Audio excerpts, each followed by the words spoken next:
Good morning student.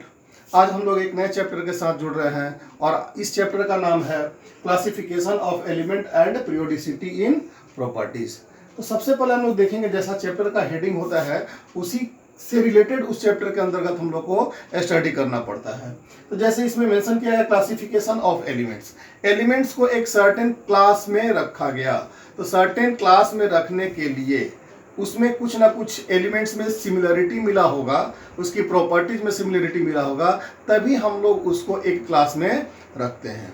जैसे school के case में तुम लोग ले लो, बहुत सारे बच्चे रहते हैं और उस बच्चे को, सारे स्टूडेंट को हम लोग एक क्लास में रख करके स्टडी नहीं कर सकते हैं। इसमें हम लोग क्या करते हैं, अलग अलग सेक्शन वाइज, अलग अलग क्लास वाइज हम लोग उसको डिस्ट्रीब्यूट कर देते हैं। फिफ्थ क्लास का बच्चा फिफ्थ क्लास में जाएगा, सिक्स क्लास का बच्चा सिक्स क्लास में जाएगा, सेवन्थ क्लास का बच्चा सेवन्थ क्लास में जाएगा। कुछ डिफरेंसेस होने के बावजूद भी उनकी प्रॉपर्टीज जो है, उनका फोकस जो है, वो फोकस सिमिलर होने के कारण उसको हम लोग एक क्लास में हम लोग डिस्ट्रीब्यूट कर देते हैं। सारे स्टूडेंट को एक क्लास में हम लोग डिस्ट्रीब्यूट कर देते हैं। तो यहाँ पर भी वही केस है, बहुत सारे एलिमेंट्स हैं और उस एलिमेंट्स में बहुत सारे एलिमेंट्स की बहुत सारी प्रॉपर्टीज सिमिलर हैं, बहुत सारा सिमिलर है। तो सिमिलर प्रॉपर्टीज वाले एलिमेंट को एक ग्रुप में बना करके रख देना ही उसको हम लोग क्लासिफिकेशन के नाम से जानते हैं। क्योंकि पहले चैप्टर जानने से पहले, चैप्टर को स्टार्ट करने से पहले इस चैप्टर का पर्पस क्या है उसके बारे में हम लोग समझेंगे। तो क्लासिफिकेशन में क्या हो रहा है, देखो, क्लासिफिकेशन ऑफ एलिमेंट इन सच ए वे, इस तरीके से किया जाता है that having the similar properties, देख रहे हो, सिमिलर प्रॉपर्टीज वाला जो भी एलिमेंट्स है आर पुट टुगेदर, उसको रखा जाता है कहां पर, इन ए ग्रुप, एक ग्रुप में रख दिया जाएगा। अब इससे फायदा क्या होगा, अब इससे यह फायदा होगा कि सारे एलिमेंट को एक ग्रुप में रखने से हम यदि सिर्फ ग्रुप की प्रॉपर्टीज को यदि समझ लें तो इस ग्रुप में जितने भी एलिमेंट्स रहेंगे उस एलिमेंट की प्रॉपर्टीज हम लोग को समझ में आ जाता है। तो इससे हम लोग को एलिमेंट्स का स्टडी करना आसान हो जाता है। अरे बात समझ में, इस चैप्टर को हम लोग इसलिए बनाए, इसलिए डिराइव किया गया, साइंटिस्ट लोग इसलिए इसको एक्सप्लेन किया ताकि बहुत सारे एलिमेंट्स जब डिस्कवरी हुए थे उस समय भी करीब करीब 63 एलिमेंट्स की डिस्कवरी हुई थी। मेंडलीफ के समय 63 एलिमेंट्स हुआ था। और ये जो सारे केसेज है, स्टार्टिंग जो है वो मेंडलीफ से नहीं बल्कि एक डोवरेनर नामक साइंटिस्ट है, इन्होंने स्टार्ट किया था इसके बारे में। ठीक है, तो ये स्टोरी हम लोग बाद में देखेंगे। इसमें हम लोग क्या देख रहे हैं कि सिस्टमैटिक तरीके से एलिमेंट्स को स्टडी करने के लिए हम लोग इसको क्लासिफाइड किए ताकि अपना वर्क कम हो सके। क्योंकि एक एलिमेंट का अलग अलग प्रॉपर्टीज को समझने में बहुत ही लेंथी प्रोसेस हो जा रहा था। तो इस सिमिलर प्रॉपर्टीज वाले एलिमेंट को हम लोग क्या किए, एक ग्रुप में रख दिए और इस ग्रुप के स्टडी करने से ये पता चल गया कि इस ग्रुप में जितने भी एलिमेंट्स शामिल होंगे उनकी भी प्रॉपर्टीज उसी से मिलता जुलता होगा। तो इस चीज को आसान करने के लिए हम लोग एलिमेंट का क्लासिफिकेशन किया गया। तो ये बात हो गया। और इसका सेकेंड टर्म जो कह रहा है पीरियोडिसिटी, पीरियोडिसिटी का मतलब क्या हो गया, इन प्रॉपर्टी। पीरियोडिसिटी का मतलब हो गया कि सर्टेन इंटरवल, पीरियड का मतलब क्या हो गया, सर्टेन इंटरवल, कुछ इंटरवल के बाद सिमिलर प्रॉपर्टीज वाले एलिमेंट्स का रिपीटेशन होता है। इसका मतलब यहां पर मेंशन किया गया है, देखो, रिपीटेशन, रिपीट होना ऑफ सिमिलर प्रॉपर्टीज, यानी कि सिमिलर प्रॉपर्टीज वाले एलिमेंट्स वो रिपीट हो रहे हैं। तो रिपीट हो रहे हैं किसके भी हाफ में, कोई ना कोई एक सर्टेन ग्राउंड होगा ना। तो वो सर्टेन ग्राउंड हमारा क्या है, एटॉमिक वेट है।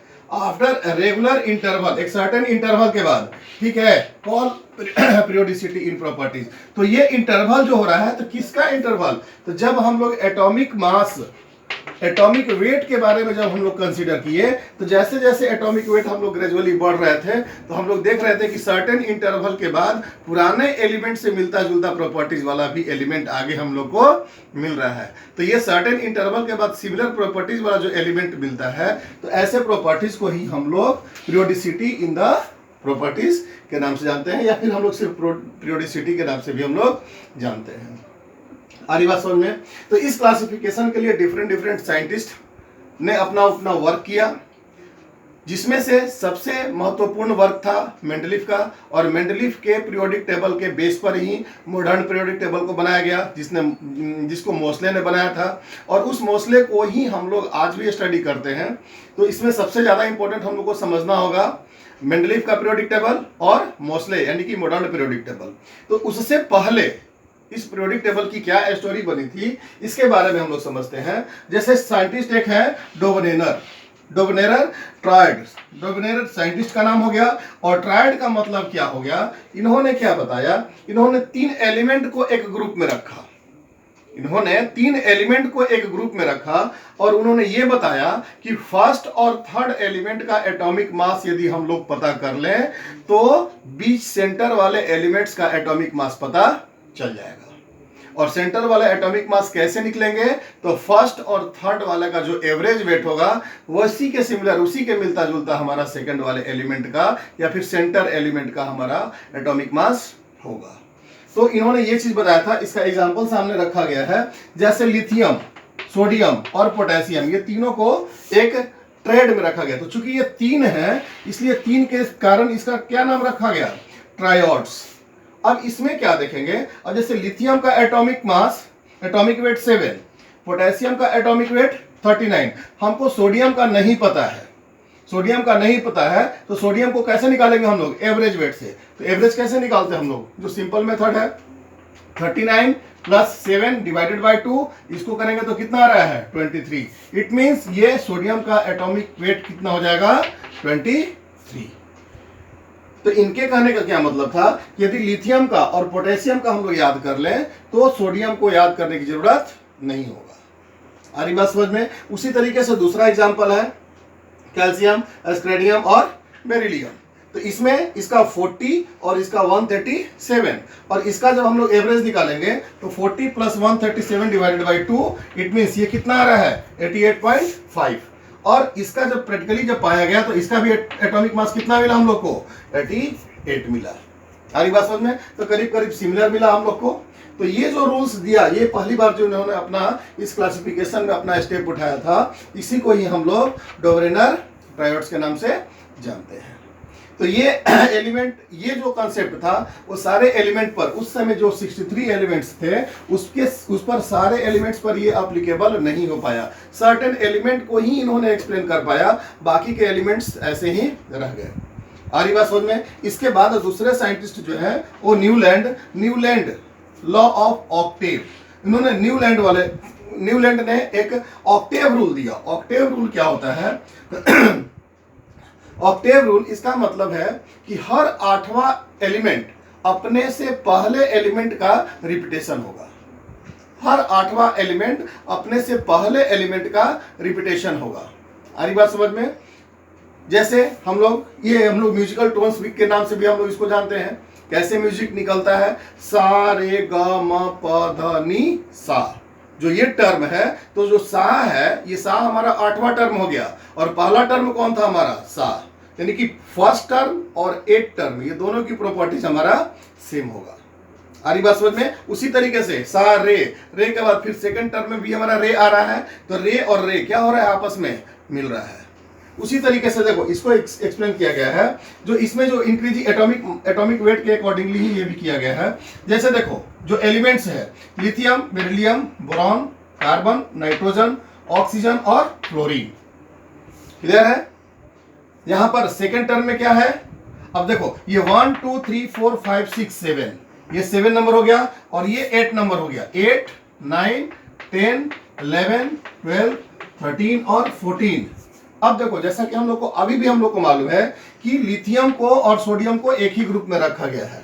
इसका मतलब क्या हो गया, सोडियम की प्रॉपर्टीज लिथियम से मिलता जुलता है, सोडियम की प्रॉपर्टीज पोटेशियम से मिलता जुलता है। तो ये तीनों को क्या किया गया है, एक ही ग्रुप में रखा गया है। तो इसमें से किसी एक की प्रॉपर्टीज के बारे में हम लोग समझ लें तो ये दोनों की भी प्रॉपर्टीज हम लोग को समझ में आ जाता है। आ रही बात समझ में। अब जैसे देखो, ये हो गया हमारा बेरिलियम, मैग्नीशियम और कैल्शियम। ठीक है। तो ये तीनों में से किसी एक की प्रॉपर्टी यदि समझेंगे तो ये तीनों की प्रॉपर्टीज उसी से मिलता जुलता होगा।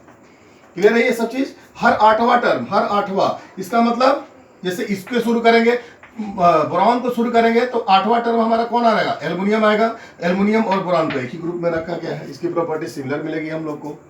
अरे बात समझ में। तो इसको हम लोग क्या बोलेंगे, न्यूलैंड्स लॉ ऑफ ऑक्टेव्स। और ये जो रूल्स था ये अप टू कैल्शियम तक ही एप्लीकेबल हो पाया। पहला इसका लिमिटेशन हो गया, और दूसरा लिमिटेशन क्या हो गया, जो यहाँ पर नोबल गैस जो होता है, नोबल गैस, इसके बारे में इन्होंने कुछ भी इंफॉर्मेशन नहीं दिया। यहाँ पर हमारा कौन आएगा, नियॉन आएगा, फिर यहाँ पर कौन आएगा, आर्गन आएगा।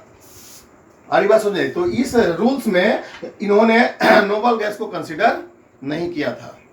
आरी बात समझ में? अब देखो, तो ये भी हमारा एक सर्टेन लिमिटेशन तक ही काम कर पाया। लोदर मेयर्स ने क्या अरेंजमेंट किया था, इन्होंने फिजिकल प्रॉपर्टीज और एटॉमिक वेट को लेकर के एक ग्राफ बनाया। तो इन्होंने क्या देखा कि सिमिलर प्रॉपर्टीज वाला का जो ग्राफ है वो उसी पॉइंट पर जा रहा है, यानी कि सोचो तो फिर वही बात जो मैं स्टार्टिंग में बताया ना, पीरियोडिसिटी को जो रिप्रेजेंट कर रहा है, सर्टेन के बाद क्या हो रहा है, वो रिपीटेड होते जा रहा है।